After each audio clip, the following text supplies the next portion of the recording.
Bonjour à tous et bienvenue dans cette nouvelle vidéo sur les plans de fondation et les plans de masse. Alors ici l'objectif est de, n'est-ce pas, avoir des informations précises, c'est-à-dire comment lire un plan de masse et un plan de situation, n'est-ce pas, et comment l'interpréter. Alors ici nous allons commencer par un plan de masse, de situation, pardon. Alors, ce qu'il faut savoir sur le plan de situation, c'est son intérêt. Quel est l'intérêt d'un plan de situation? Alors, de façon générale, le plan de situation, lui, il indique la position géographique d'un terrain à bâtir, d'accord? D'un terrain avec bâtiment existant, d'un lotissement ou d'un terrain divisé en lots. Je m'explique.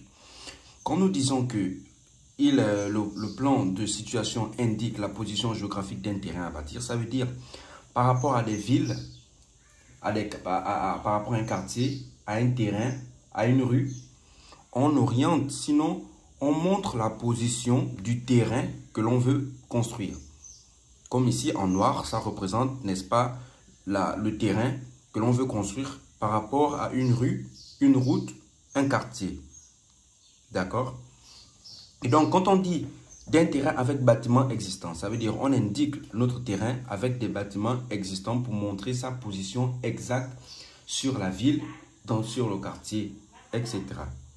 Et quand on dit qu'il indique la position géographique d'un lotissement ou d'un terrain divisé en lots, ça veut tout simplement dire que le lot, c'est-à-dire c'est une zone où l'on, comment je peux dire ça?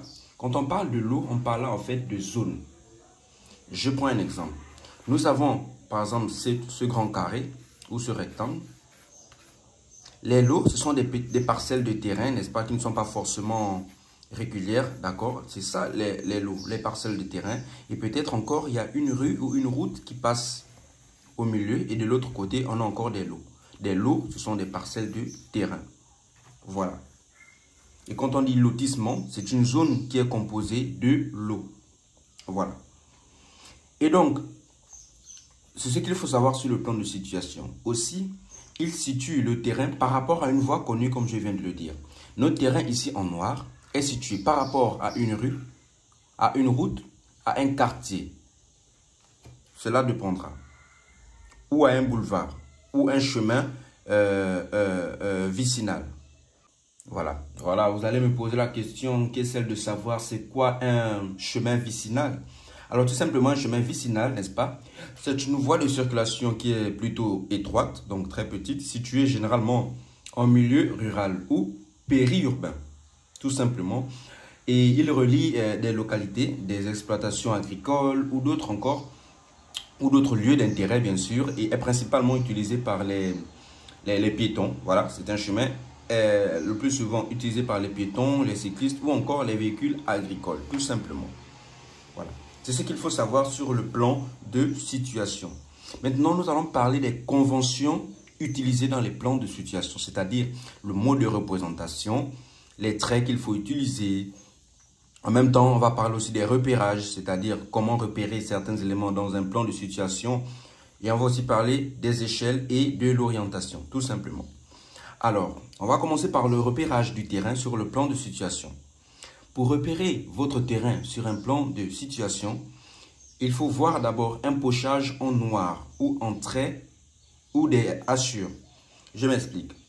Si votre terrain a une forme carrée, rectangulaire, circulaire, peu importe, je prends un exemple comme ça, voilà votre terrain. Pour le repérer sur un plan de situation, c'est tout simplement, il doit avoir des hachures comme ceci.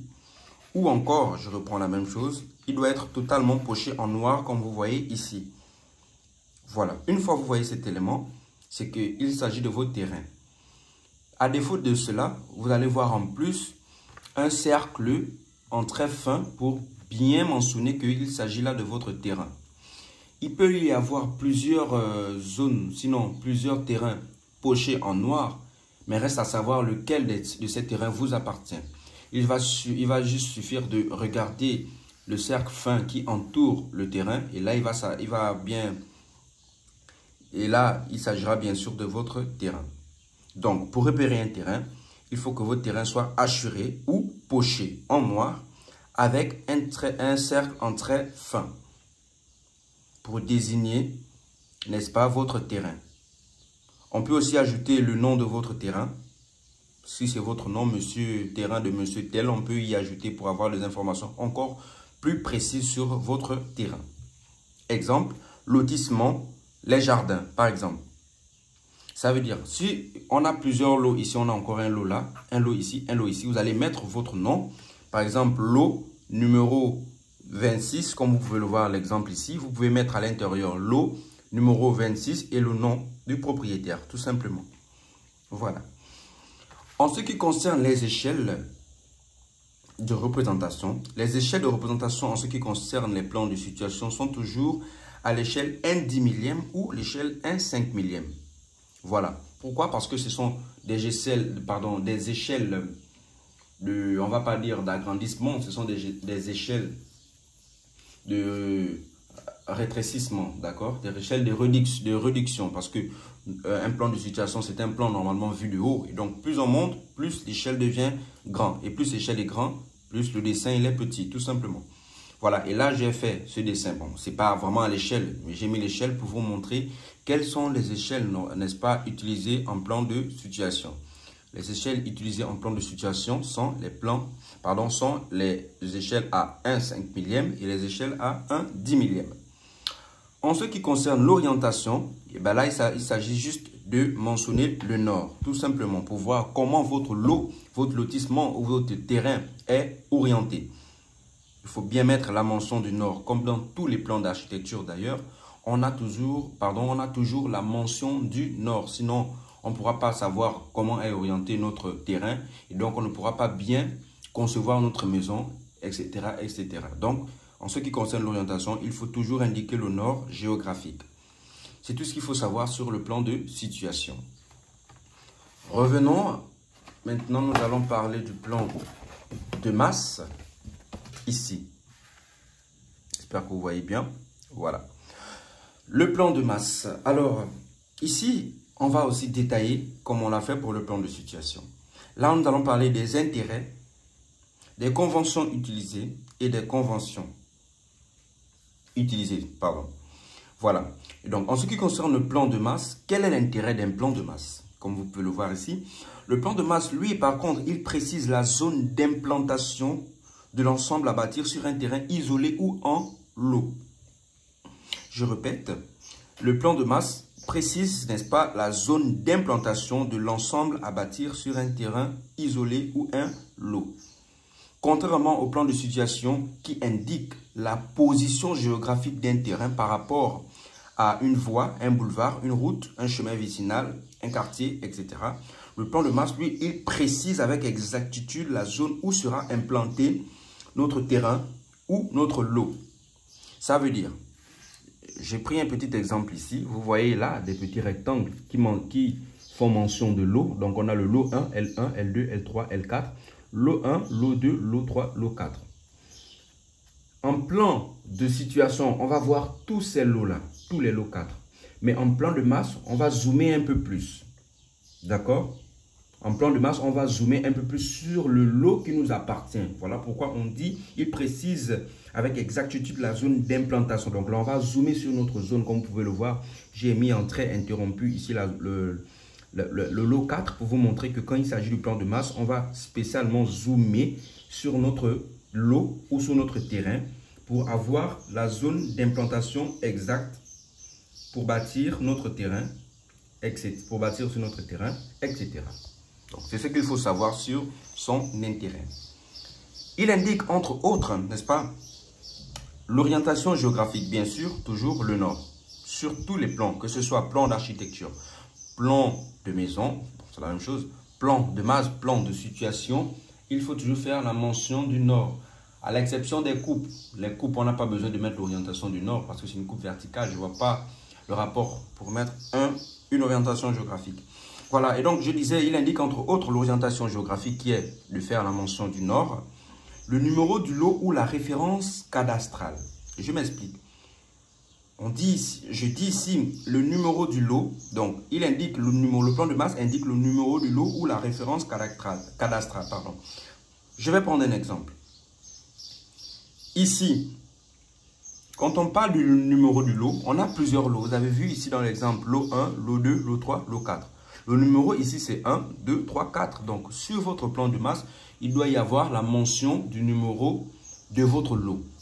Comme vous pouvez le voir, ici, nous avons le lot numéro 29, le lot numéro 31 et ici, notre lot qui nous intéresse, le lot numéro 30. Donc, il faut mentionner le numéro de votre lot avec les références cadastrales. Quand je parle de références cadastrales, ici, je parle de, par exemple, section. On va voir section A, section B, section C, etc. Et tout ça, là, c'est le ministère du cadastre qui vous fournit, je pense, tous ces éléments-là. Voilà, il vous fournit normalement le numéro du lot, la section et tout ce qui va avec. Voilà, donc c'est ce qu'il faut retenir. Ici aussi, il faut mentionner la surface du terrain. Pas la surface de la maison, de la future maison, non. Plutôt la surface du terrain. D'accord? Comme vous pouvez le voir, on mentionne le lot, le numéro du lot, la surface du terrain. Et dans notre exemple ici, la surface du terrain est à 583 mètres carrés. Tout simplement. Ici aussi, il faut indiquer le nom du propriétaire et des riverains. Voilà. Après avoir fait mention du numéro du lot, de la surface du terrain, on fait aussi mention du nom du propriétaire. Comme vous pouvez voir ici, propriété de Monsieur Joseph. Vous pouvez voir ici les lots voisins. Il faut aussi faire mention de ça, mettre les lots voisins et les noms des propriétaires qui occupent ces lots voisins. On a le lot numéro 29 qui appartient à Monsieur François. Ce sont des noms que j'ai mis arbitrairement. Voilà. Ce sont des noms qui existent, mais véritablement qui ne appartiennent à personne. Dans l'exemple, bien sûr. Nous avons ici le lot numéro 31 qui appartient à Madame Yvette, tout simplement. Donc, c'est ce qu'il faut mentionner dans le plan de masse. Le nom du propriétaire, le numéro du lot, la surface du lot, du terrain et le nom du propriétaire. Bien sûr, le numéro du lot, la surface du terrain sont mentionnés rien que pour le lot qui vous intéresse, qui vous appartient. En ce qui concerne les lots voisins, vous allez juste mentionner le numéro et le nom du propriétaire. Mais pour le lot qui nous intéresse, c'est le numéro du lot, la surface et le nom. Pour les voisins, on met juste le numéro et le propriétaire, tout simplement. Voilà. On va continuer, on va poursuivre. Et donc, j'ai parlé du numéro du lot, de la superficie du terrain, du nom du propriétaire, les constructions existantes sur le terrain ou mitoyenneté. Je m'explique. Il faut mentionner les constructions existantes ou en mitoyenneté. Ça veut dire quoi? Que sur votre plan de masse, s'il existe des constructions sur le plan, il faut les mentionner sur votre plan de masse. En d'autres termes, vous avez votre plan de masse ici avec la forme de votre terrain. S'il y a déjà des maisons construites sur la zone qui entoure votre terrain, vous faites mention de ces éléments-là. Il ne s'agit pas là de dessiner avec exactitude la forme, avec exactitude la maison, non. Juste dessiner son toit pour avoir une idée de l'emplacement de chaque habitation construite sur votre plan de masse, tout simplement. Quand je parle de mitoyenneté, ce sont des constructions qui sont collées à votre parcelle. Je m'explique. Vous avez votre terrain ici. Et à côté, il y a un autre terrain. Je vais bien prendre cet exemple au niveau de ces lots ici. On voit ici des lots. Lot 1, n'est-ce pas? Lot 2, lot 3 et lot 4. La mitoyenneté, si par exemple notre terrain, notre lot, c'est le lot numéro 4, on est mitoyen avec le lot numéro 3. Le lot numéro 3 est mitoyen avec le lot numéro 2. Le lot numéro 2 est mitoyen avec le lot numéro 1, ainsi de suite. Donc, si vous êtes mitoyen avec un voisin, il faut faire mention de cela.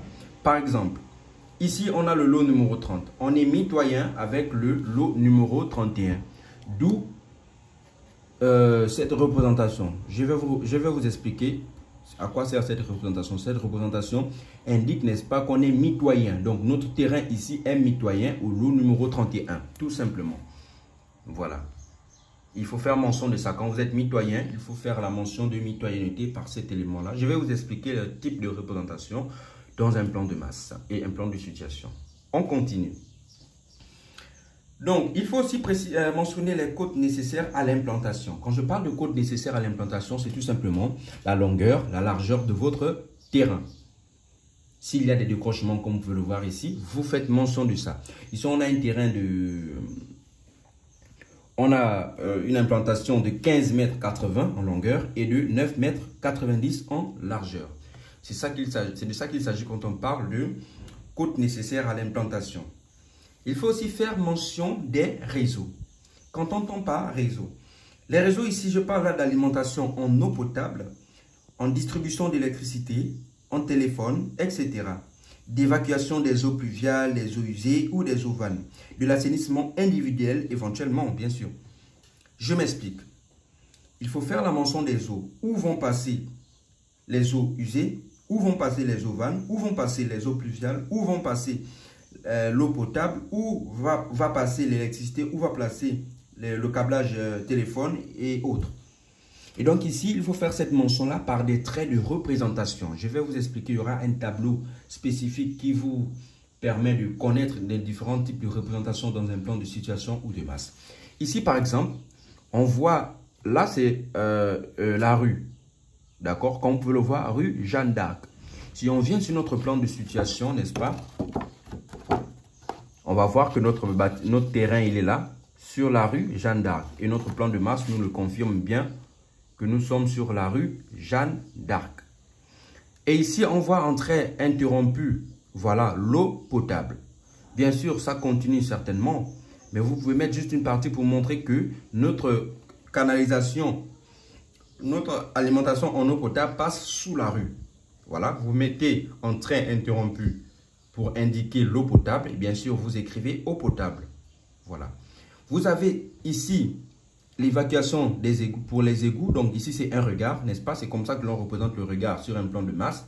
Vous voyez bien qu'il est sur la rue. Donc vous représentez ceci et vous indiquez bien égout, regard, pour dire que c'est le regard des égouts. Vous voyez ici un trait mixte à 3 points. C'est là, un trait mixte, 3 points. C'est pour indiquer l'alimentation en gaz de ville qui passe également sous la rue. Voilà, chaque trait a sa définition, tout simplement. Ici, vous avez, n'est-ce pas, vous avez ici, comment dirais-je, le poteau électrique, n'est-ce pas? S'il y a des poteaux électriques, vous faites mention de ça.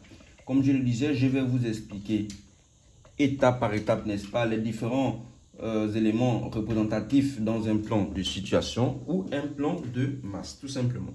Voilà, donc là, il s'agit d'un poteau électrique. Et bien sûr, il y a plusieurs poteaux électriques. Il y a des poteaux électriques basse tension, il y a des poteaux électriques haute tension. Ça, je vais vous l'expliquer tout à l'heure dans un tableau bien spécifié. Voilà, c'est ce qu'il faut savoir dans la représentation des réseaux, tout simplement. Voilà, on va continuer. Ici, on va voir les conventions utilisées. Comment repérer des traits, à quoi sert ce trait, pourquoi ce trait il est fort, pourquoi ce trait il est fin. Voilà. Alors, ici dans les conventions utilisées, nous allons représenter d'abord, c'est le plus important, le contour de notre construction. Ici, c'est le contour de la construction qui est en trait renforcé. Différent du trait fort. Le trait fort, il est fort comme son nom l'indique, et le trait renforcé est beaucoup plus appuyé pour, n'est-ce pas, refaire sortir les contours de notre future construction. Donc vous voyez ici, c'est le trait le plus fort. Quand vous regardez le plan de masse, vous voyez que c'est le trait qui ressort le plus en dehors du nom plan de masse. Ici, c'est le trait du contour de notre construction qui est renforcé. Voilà.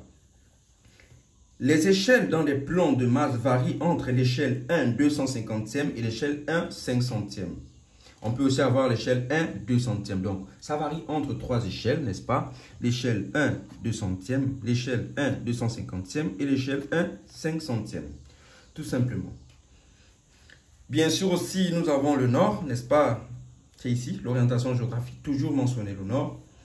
Nous avons aussi les légendes particulières mentionnées pour les réseaux, n'est-ce pas? Si vous ne voulez pas écrire, je m'explique, les légendes particulières. Si vous ne voulez pas écrire eau potable, vous pouvez faire une légende à côté de votre plan où vous allez mettre la représentation, c'est-à-dire notre eau potable ici est représentée en train interrompu. Si vous ne voulez pas écrire pour ne pas, n'est-ce pas, surcharger votre plan, vous allez faire une légende en mettant la représentation en train interrompu et en mettant le nom. Donc, à quoi ce trait fait référence? Donc, notre plan ici fait référence à l'eau potable, pardon, à la circulation d'eau potable. Et donc, si vous ne voulez pas écrire eau potable qui fait un tout petit peu long, vous allez juste faire mention de EP qui veut dire eau potable. S'il s'agit des eaux usées, vous allez juste mettre EU pour dire eau usée. S'il s'agit des eaux vannes, vous allez juste mettre eau vanne, EV pour dire eau vanne. Tout simplement. Voici tout ce qu'il faut savoir sur un plan de masse. Bien sûr, là, je n'ai pas parlé des, comment dirais-je, des arbres. N'est-ce pas? Ça veut dire que sur votre plan, sur le lot, il existe des arbres de la végétation. Bien sûr, c'est important aussi de mentionner ceci sur votre plan de masse. Voici tout ce qu'il faut savoir sur les plans de masse. Maintenant, nous allons passer aux signes et symboles conventionnels. Ça veut dire les différents traits, les différents symboles, les différents signes que vous pouvez voir sur un plan de situation ou un plan de masse qui sont très importants. Alors ici, nous allons commencer par la bouche d'incendie. Si vous voyez un élément comme ça, un carré, et à l'intérieur, nous avons deux traits verticaux, il s'agit là de la bouche d'incendie. La ligne PT, comme on l'a vu ici sur notre plan de masse, ça veut dire poteau. Attention, c'est un poteau électrique, attention. Ici, si vous voyez cet élément-là, là comme une explosion, là un carré poché et là un cercle avec la mention de plus, un cercle divisé en 4. Il s'agit là de la borne. Quand je dis borne, ce n'est pas les bornes qui délimitent votre terrain. Vous avez cette mention-là, cet élément-là, il s'agit ici de ligne électrique. On peut revenir sur le plan de masse. Là, je vous ai dit, c'était la ligne électrique, donc un poteau électrique ici. Et bien sûr, sur notre tableau, ligne électrique, BT veut dire basse tension. Donc, on a deux éléments comme ça. Ça, c'est tension, T simplement. Basse tension, nous avons deux ondulations. BT pour dire basse tension avec deux ondulations. Trois ondulations, c'est HT, haute tension. Donc, nous avons trois types de lignes électriques. Ligne électrique à tension, ligne électrique à basse tension et ligne électrique à haute tension. Donc, PT pour dire poteau électrique tension. PBT, poteau électrique à basse tension. PHT, poteau électrique à haute tension. Ici, c'est la mitoyenneté. C'est un mur mitoyen pour dire que nous sommes mitoyens avec un lot, comme ici. C'est un mur mitoyen pour dire qu'on a un autre lot collé au nôtre. Ici, c'est le regard aigu. Voilà, un carré et un cercle. On l'a vu ici sur le plan de masse. C'est ici. Ici, il s'agit d'un lampadaire. Voilà, vous voyez un cercle avec des rayonnements autour, un peu comme le soleil. Il s'agit là d'un lampadaire. Voilà, on l'a ici sur notre plan de masse. On a point de côte, plus 40, ça c'est les cotations de niveau. On a EP, comme je vous l'ai dit, eau pluviale. C'est comme ça qu'on le représente sur un plan de masse. Juste un rectangle ouvert comme ça. EVO, vanne, comme vous pouvez le voir ici, avec un trait, des séparations, c'est-à-dire poché, ouvert, poché, ouvert. Eau usée, c'est la même chose, mais les pochets sont beaucoup plus serrés et beaucoup plus nombreux. Vous avez la mention de CV qui veut dire chemin vinissal. J'ai expliqué ce que c'est un chemin vinissal. Vous avez CD qui veut dire chemin départ. C'est quoi un chemin départ? Un chemin départ, c'est tout simplement une voie de circulation permettant l'accès à un lieu spécifique, d'accord? Comme par exemple une propriété privée, un bâtiment ou encore une installation, tout simplement. Vous avez RD qui veut dire route départ. Donc, si vous voyez sur un plan de masse ou un plan de situation, RD qui veut dire route départ, ça veut tout simplement dire que c'est une voie de circulation, n'est-ce pas, qui relie une localité ou encore une zone urbaine à une route principale ou à un réseau routier plus étendu, tout simplement. Si vous voyez sur un plan de masse ou un plan de situation la mention de RN qui veut dire route nationale, ça tout le monde le sait, c'est une voie de circulation qui traverse, n'est-ce pas, tout un pays ou encore toute une nation. Voilà, ce sont des axes majeurs, n'est-ce pas, du réseau routier qui relie voilà, naturellement les grandes villes, les grandes régions et les frontières internationales. Tout simplement. Voilà, voici tout ce qu'il faut savoir sur les signes et les symboles des conventionnels, les plans de masse, d'accord, les plans de situation. Ainsi s'achève cette vidéo. J'espère que vous avez appris beaucoup de choses. N'hésitez pas à lâcher un pouce bleu, n'est-ce pas, à vous abonner surtout, activer la cloche de notification pour ne manquer aucune des prochaines vidéos. Sur ce, on se dit à la prochaine pour une nouvelle vidéo.